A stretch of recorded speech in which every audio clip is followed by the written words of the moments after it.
What's up, everybody? Welcome back to your favorite New York Jets subscription podcast, Badlands. I'm your host, Joe Caporoso, joined as always by Connor Rogers. It is the day before the goddamn NFL draft.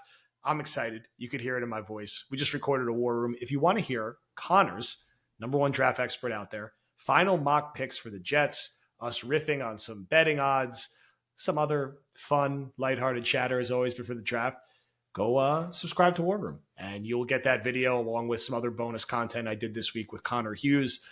Check it out on this pod. I'm going to go through my final predictions. Connor is going to poke holes in them or rip them apart. We're going to get Connor's reaction to Zach Wilson no longer being on the Jets, since we haven't got to talk since the trade has happened, and put a bow on everything going into our draft weekend's coverage, which is going to just absolutely saturate your feed, which hopefully is what you're looking for. Connor, we made it. This is the last time we'll talk on this feed before the draft occurs. How you doing? How you feeling? Great. Draft week. As we sit here and record this, not even 48 hours to go until the draft. It's the best. There's so much drama attached to it. And the Jets, very unpredictable. Like all those years when they're picking that high up, it actually becomes less fun. You're almost just sitting there and going, man, I hope the quarterback they take is good. But with this situation, it's okay. There's, three different positions they could draft from. A lot of the pools of players are deep. How are they going to fit in with this team? What is the plan? And day two really, really matters, as it always does. But it feels like where you want a top heavy draft more than ever because the window the Jets are in, it makes it that much more intriguing. So I can't wait. This is I wouldn't say like the least confident I am in the player I picked in my final mock draft in NBC and our final War Room pre-draft here. I feel like pretty good about it, but I will say it doesn't feel like some other years where you're like, we just know who the Jets are going to take. Yeah, it's hard to make that final prediction. Like, do you want to stay put? Do you want to slide down? Do you want to go up? There's been a surge of mock drafts with the Jets trading up and doing something that I know would get everybody at Reds going crazy and Jet fans everywhere going crazy, trading up for a wide receiver. Could be MHJ, could be Malik Neighbors. Do they trade down, do something a little less, exciting, but maybe not less exciting if you get a Brian Thomas Jr.? It is just that the world is our oyster here. Now, I've been pretty boring and pretty chalk with what my mock has been for round one. I've been pretty consistent in saying I'd like for them to get a Dunze, whether that's at 10 or 8. That is my number one preference. That I think is within the world of most likely happening. I would certainly be very happy if they traded up for Neighbors or Marvin Harrison Jr., but if we're just talking about like staying put or a very slight trade up, a Dunze is my number one choice. After that, I like Fitano. I like the versatility.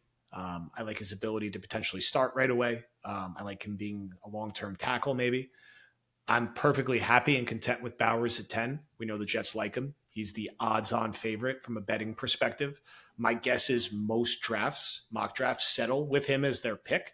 There seems to be a late surge of everyone remembering how freaking awesome this guy is and him going higher than 10, which I feel like everyone forgot for a long time.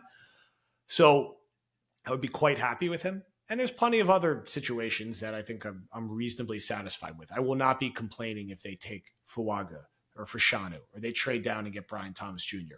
I will be complaining if they go defense. I will be complaining if they trade down too far and have to settle for more of a project question mark tackle in a win now year. For me, that's more of a Mims and Latham.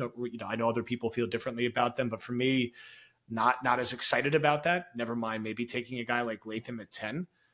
I am going to settle on what I feel like is close to a chalk pick. And this is different than your final mock was, that they will jump up to 8 and take Rome Odunze. And that will be the guy that they go for. It doesn't cost much. Let's say it costs, I don't have the chart in front of me. Let's say it costs their 3 and maybe a late round pick next year.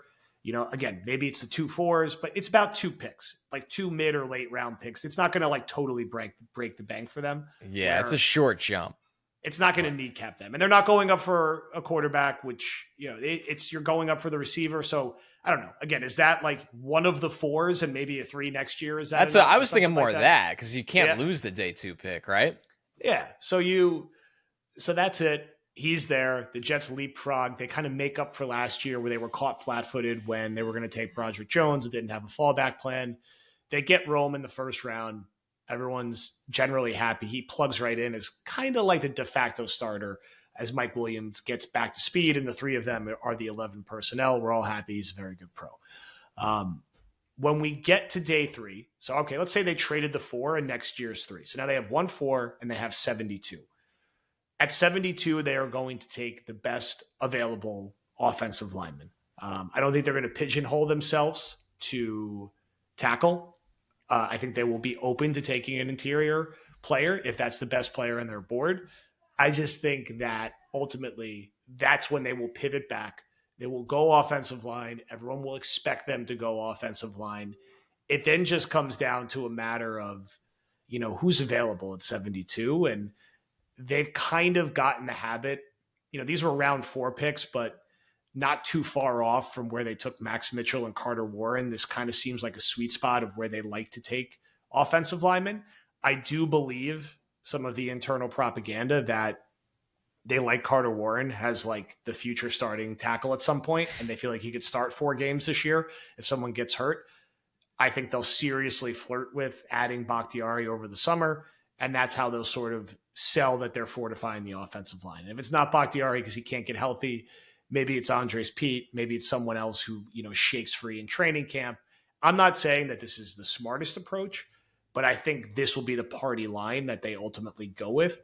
I think their remaining round 4 pick will go to the best developmental quarterback available on their board. I think day 3, they will probably try to consolidate picks and pick someone in round 5, the best available athlete on the defensive side of the ball. Makes sense. Maybe a safety, maybe an interior defensive lineman.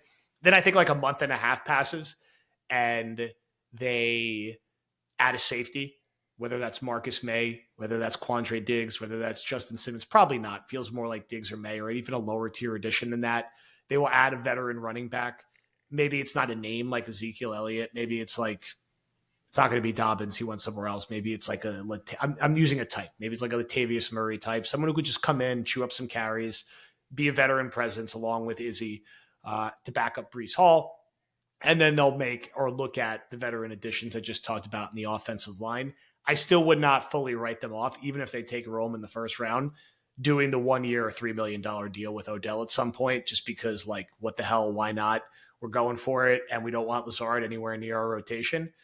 And I think ultimately that's what we have play out here. So that's my scenario, CR. We talked through your scenario in War Room. And what's good is that they're both very divergent. They're completely different. Right. So what do you – now I'm a much more casual draft observer than you. I'm immersed in the world of Jets content, but not necessarily the deep world of NFL draft content you are. I get most of my expertise from talking to you, talking to Dan, talking to Meigs, talking to everyone, and reading the draft guide.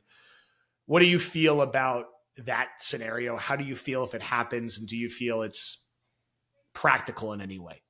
Yeah, I do. I think that because you have to always, whenever somebody texts me, tweets me, whatever it is, like, oh, this team's trading out, I always go right to the other side. And Atlanta, we think, wants defense, we think. And if they do, and it's Dallas Turner, like, they probably feel pretty good about getting him at 10, where an extra 3rd rounder next year and maybe a day 3 pick this year, it's free. It doesn't change anything you're doing. If Atlanta was sitting there at 8 and they were like, damn, the Bears want so-and-so, so we're taking a hit if we do this, like, the price would be different. But in that scenario, Atlanta's very interested in moving out because clearly the players they have their eyes on are not projected to go in the top 10, and they know that. So go get the free capital and still get the player you want, which makes the Jets perfect. Now, once again, though, the Jets need to walk the fine line of like holding on to 72 because you want that player this year. And I agree with you. I don't think it would be tackle because the tackles most likely will be pretty dried up. The guard and center class has depth to it. unless a Blake Fisher from Notre Dame fell, he would be a guy at 72 that I would consider in that scenario. I think the scenario makes a ton of sense. Like, I think there's a different tier between Marvin Neighbors to Rome, but it doesn't mean Rome's not a really good player. And it doesn't mean Rome isn't deserving of being that pick. I mean, for perspective, in the entire draft, I still have Rome Odunze as my 9th overall player. So, and he fits the mold of, if, however things go with Mike Williams this year, like Rome is the guy next to Garrett Wilson in 2025, and you're not paying Mike Williams $14 million or whatever it is. So it also fits the long term as well as helping the short term. The short term does, and I said this because I don't expect Rome to be there. Neither do you, considering you did the trade up with that. And that's why I didn't pick Rome as my guy at 10. The personnel situation for the Jets this year would be a lot of fun when Mike Williams is healthy, because you'd probably play Rome and Mike Williams on the outside a lot and Garrett Wilson in the slot. And that is a terror for a team to deal with Aaron Rodgers under center. So I think every Jets fan would walk away really, really happy if that was the case, in that scenario where you got a guy that not a lot of people expect to be able to walk out of the draft with, and he's a guy that could really grow over time as a really good player in this offense across from Garrett Wilson, because now you have two guys that understand timing and rhythm and separation and really strong hands at the catch point. So the toughest part with that is just navigating, making sure he gets there, and then also just navigating it where you feel good about your offensive line plan beyond that. But I pick up what you're saying. Like, Carter Warren and Connor Hughes did a really good job saying this to you, where he was like, we were promised this about Max Mitchell last year, so not everybody's just going to eat that up. If the Jets truly in their heart of hearts believe that about Carter Warren, then fine. But they were wrong about Max Mitchell last year. And that doesn't mean they'll be wrong about Carter Warren, but it means that is not, they don't get the benefit of the doubt. The Ravens do this every decade. They don't get the benefit of the doubt the Ravens do. The Ravens they traded Morgan Moses. They let both their guards walk in free agency. They didn't get paid that much in John Simpson and Kevin Zeitler. And nobody's looking around and going, Baltimore's fucked on the offensive line this year. They're going to stink. Because they have guys in the pipeline that they bring up and they'll draft more. And they might have some adjustment period, acclimating period, but the Jets haven't earned that benefit of the doubt yet. So, it always goes back to us saying, if they do that kind of move that you just highlighted, Joe, I feel like Bakhtiari is going to be here. Whether people expect Bakhtiari to play a single snap or 10 games, and honestly, the answer is probably somewhere in the middle. He'll probably play like 3 to 4 at that stage. Like, that is also probably something that is a factor here that nobody is discussing. Now, my question is, and I kind of want your thoughts on this, if you're going to make the move for Rome, which we think is cost effective, I don't want to say cheap because it's not cheap. At what point of this draft do you really, in the way I evaluate it, and I think a lot of people do share this, go the extra mile for Marv or Neighbors? Because I think there is a tier difference there, and you do need help in that scenario. Like, you need this thing to go quarterback, quarterback, quarterback. You probably need Arizona to trade out, so another quarterback goes. The Chargers do the Harbaugh thing and take an offensive lineman. The Giants take one of the two at 6, but then you call Tennessee, who, like Atlanta, will pick up the phone and go, what do we got to do to get whoever fell between Neighbors and Marv? Because that's how I would operate in that scenario, to get the guy that Rome Odunze is a good player. He's I've talked about him a lot. There's so much to love about him. But those other two dudes, there's a world where Malik Neighbors and Marvin Harrison Jr. are top 6 to 8 receivers in the NFL within 2 years. I mean, all right. So what pick are we? Let's put Harrison Jr. aside.